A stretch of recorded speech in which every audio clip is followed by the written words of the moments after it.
புதுச்சேரி தாகூர் அரசு கலை மற்றும் அறிவியல் கல்லூரியின் முதல்வர் டாக்டர் சசிகாந்த தாஸுக்கு சுற்றுச்சூழல் மற்றும் பசுமையை பேணி காத்தமைக்காக புதுதில்லி தி வே அறக்கட்டளை பசுமை இந்தியா விருதை வழங்கியது. நாட்டின் சுற்றுச்சூழல் மற்றும் பசுமையை பேணி காத்து தேசத்திற்கு தொண்டு செய்யும் அனைத்து தனிநபர்கள் மற்றும் நிறுவனங்களை அங்கீகரித்து கௌரவிக்கும் வகையில் பசுமை இந்தியா விருது வழங்கும் நிகழ்ச்சி அண்மையில் புதுதில்லியில் நடைபெற்றது.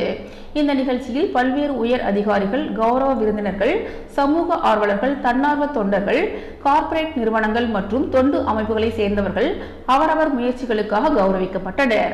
அந்த வகையில் கல்லூரியில் தரிசு நிலத்தை நகர்ப்புற பசுமை காடாக மாற்றியதில் டாக்டர் சசிகாந்த தாஸின் சிறந்த பங்களிப்பை பாராட்டி சுற்றுச்சூழல் மற்றும் பசுமை முயற்சிகள் என்ற பிரிவின் கீழ் பசுமை இந்தியா விருது வழங்கப்பட்டது. இந்த விருதானது கல்வி நிறுவனங்களில் பசுமையை முயற்சியை மேற்கொள்வதற்காக வழங்கப்பட்ட விருது இதுவாகும். கல்லூரியின் நகர்ப்புற பசுமை காடுகளில் புத்தர் தோட்டம், கொரோனா நினைவு பூங்கா, சங்கம் நீர் சேமிப்பு குளம், சோழர் மற்றும் வீரபாண்டிய கட்டபொம்மன் மற்றும் வேலுநாச்சியார் பெயரிட்ட பல்வேறு தோட்டங்கள், அமைதி வனம், NSS கார்டன், பாண்டிச்சேரி பாரம்பரியத்தை விவரிக்கும் கிராஃபிட்டி இயற்கை சூழலுடன் உள்ள திறந்தவெளி வகுப்பறை, பழத்தோட்டம் மற்றும் மாணவர்களின் சுவரோவியங்கள் உள்ளன.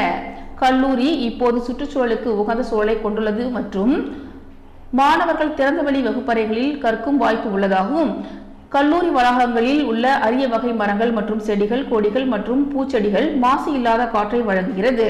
பசுமை வளாகத்தின் ஒரு பகுதி முயல்கள், வாத்துகள் மற்றும் புறாக்களின் வாழ்விடமாகவும், பறவைகள், பட்டாம்பூச்சிகள் மற்றும் தேனீக்களின் புகலிடமாகவும் மாறியுள்ளது என்பது குறிப்பிடத்தக்கது.